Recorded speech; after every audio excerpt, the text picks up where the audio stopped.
Keluarga Pak Jokowi kembali menuai sorotan dan cibiran.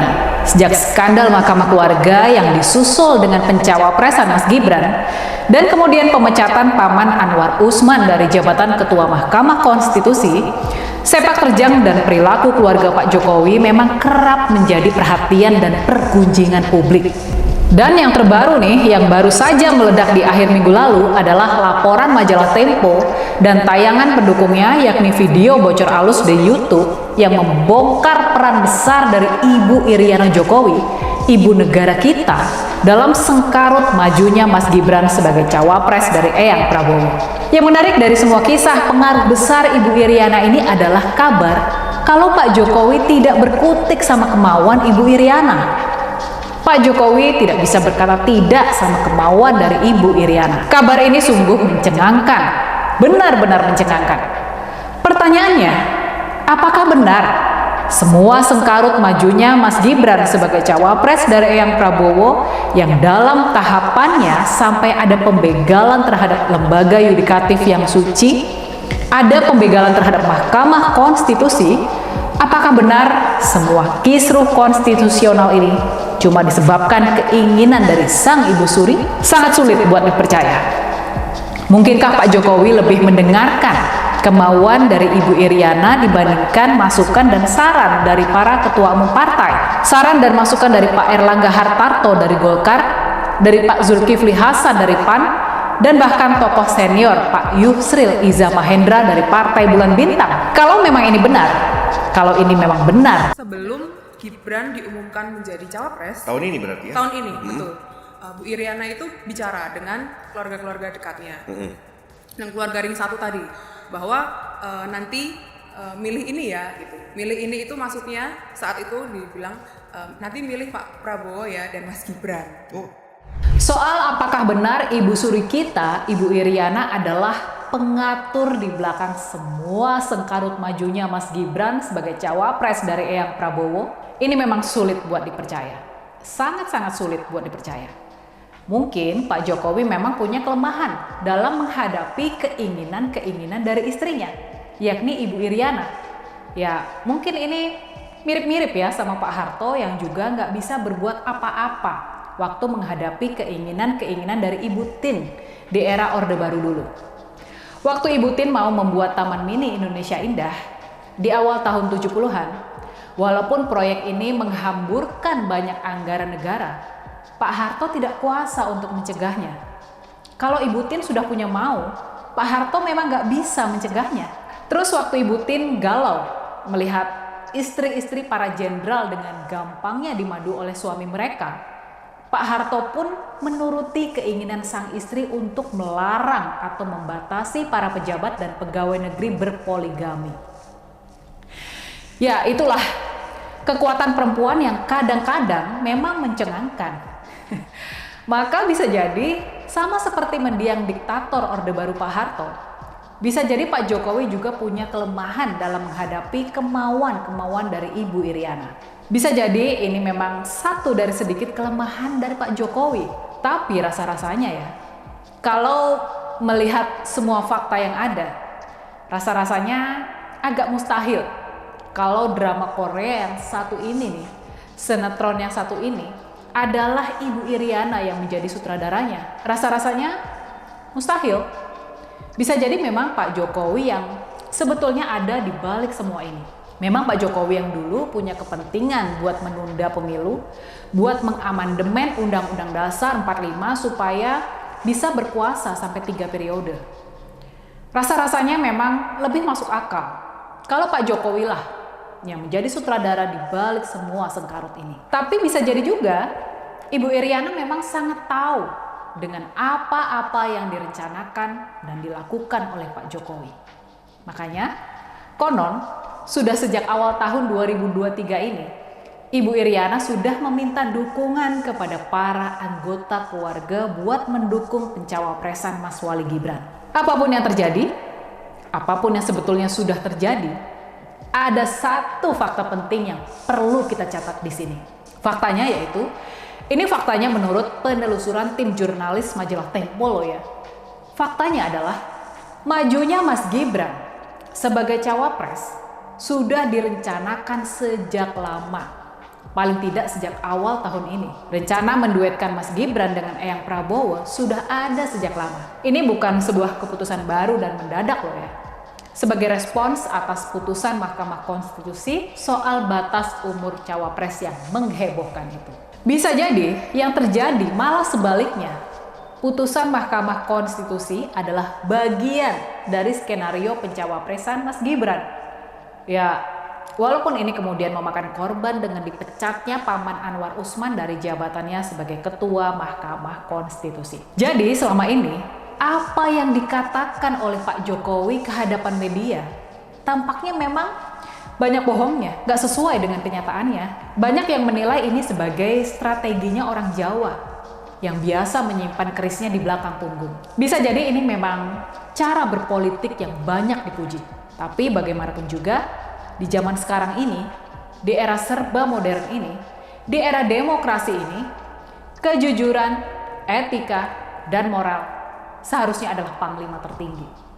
Itu semua seharusnya jadi pegangan kita. Kehidupan sosial dan kehidupan politik tanpa kejujuran dan kepercayaan. Oke, kembali lagi di channel MD 2045. Salam inspirasi, salam NKRI, harga mati. Nah, teman-teman mungkin sudah mendengarkan sedikit edukasi dari saudara kita, Rini Budoyo, membahas mengenai cawe-cawe ibu negara Iriana Jokowi.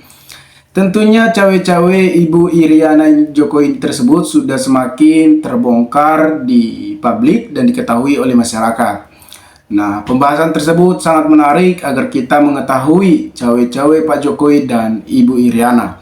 Apakah Ibu Iriana ini tersebut ikut campur dalam pencalonan Gibran dalam kontestasi Pilpres di tahun 2024 ini?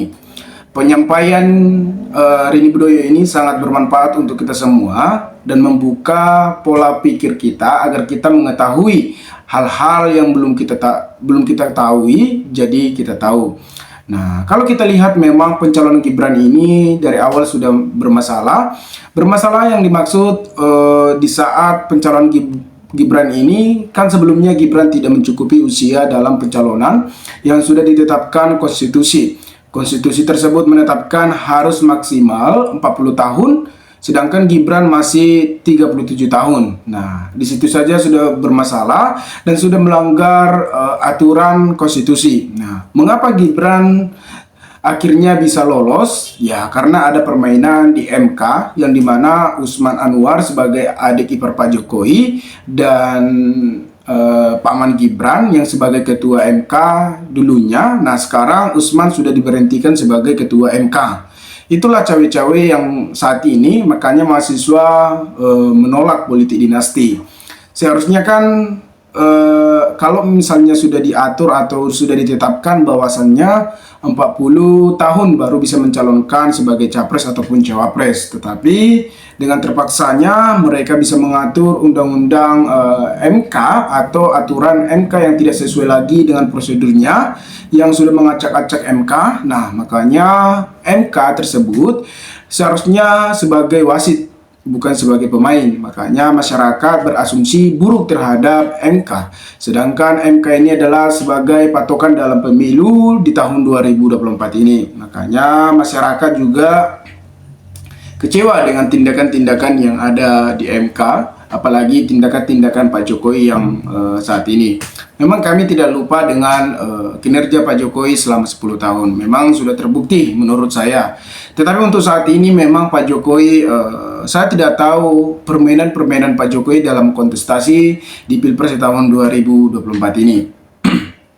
Karena kita tahu kan Pak Jokowi ini dulunya sangat mendukung Ganjar dalam pencalonan sebagai calon presiden dalam kontestasi di tahun 2024 ini. Tentunya kan kita berasumsi bahwasannya Pak Jokowi ini penuh mendukung Ganjar dalam kontes ini. Tetapi halnya membuat kekecewaan masyarakat terhadap Pak Jokowi yang meloloskan Gibran dan membiarkan Gibran sebagai wakil dari Prabowo Subianto. Sedangkan Gibran tentunya masih muda dan belum mencukupi usia dalam kontestasi yang sudah ditetapkan oleh konstitusi tersebut. Nah, kalau kita lihat memang kalau menurut saya cawe-cawe Pak Jokowi ini tentunya ketika misalnya Pak Prabowo menang dalam kontestasi di tahun 2024 ini, kan Pak Prabowo memang sudah cukup usia atau lansia.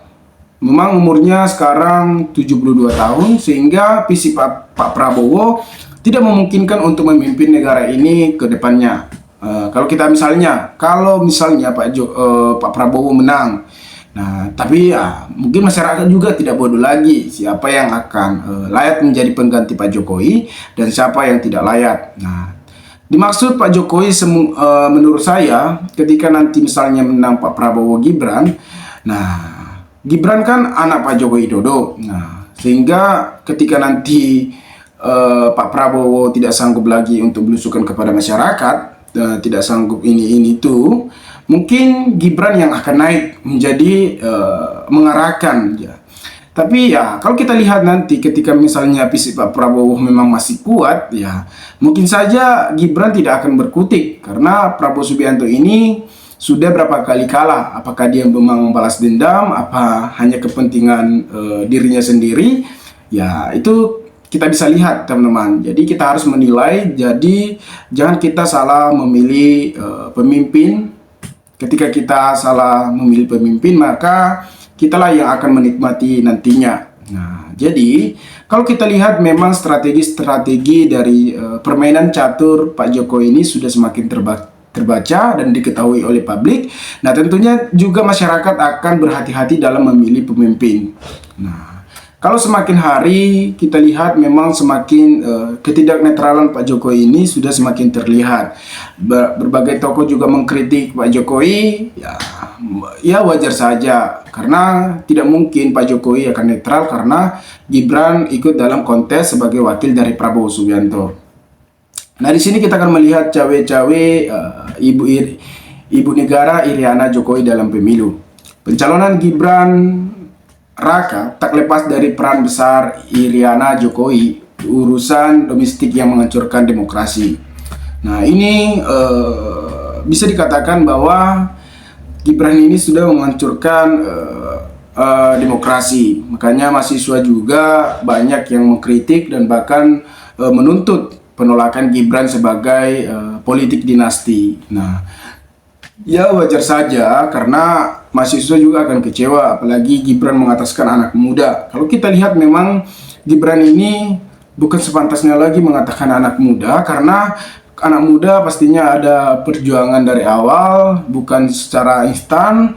Ya, banyak anak muda yang ingin maju dan tetapi mereka terhalang karena mereka tidak mempunyai kendaraan. Tetapi inilah kebijakan-kebijakan Pak Jokowi di MK sehingga Gibran bisa lolos menjadi wakil dari Prabowo Subianto. Ucapan dibalik peran sukses ada wanita hebat di belakangnya. Hari-hari ini tampaknya harus dikoreksi. Mengetahui speak terjang ibu negara Iriana Joko Widodo dalam mendorong anaknya Gibran menjadi calon wakil presiden. Kalimat ini diubah menjadi di balik dinasti keluarga ada ibu sebagai sutradara. Nah, di balik dinasti keluarga ada ibu sebagai sutradara. Nah, kita lihat. Artinya kalau kita lihat memang di balik dinasti ada keluarga. Ya, tentunya seorang ibu pasti akan mendukung Gibran. Tapi ya menurut saya ini akan keliru. Apakah mereka terhasut dengan Prabowo Subianto? Kalau kita lihat memang permainan Prabowo Subianto yang selama ini yang mendekati Pak Joko Widodo, mendekati Gibran, itulah. Ini ambisi Iriana Jokowi merupakan panci yang bertemu dengan tutupnya. Jokowi yang tak ingin kehilangan tahta, calon presiden yang sekedar ingin berkuasa, partai yang membebek raja, dan para pendukung yang gelap mata. Liputan majalah ini menemukan Iriana berkali-kali mengutarakan keinginan mendorong Gibran menjadi calon wakil presiden sejak awal 2023. Nah, artinya bahwa inilah permainan Ibu Iriana, berarti percalonan Gibran di tahun 2024 ini berarti Ibu Iriana juga bermain dan berperan di situ dan mendorong Gibran sebagai wakil dari Prabowo Subianto. Ya sebenarnya sah-sah saja sih Gibran maju dalam sebagai kontestasi, ya sah-sah saja. Tapi kalau kita lihat memang ya kalau tidak sesuai dengan prosedur yang ditetapkan oleh MK, itu kan artinya melanggar peraturan. Jadi masyarakat juga tidak bodoh lagi.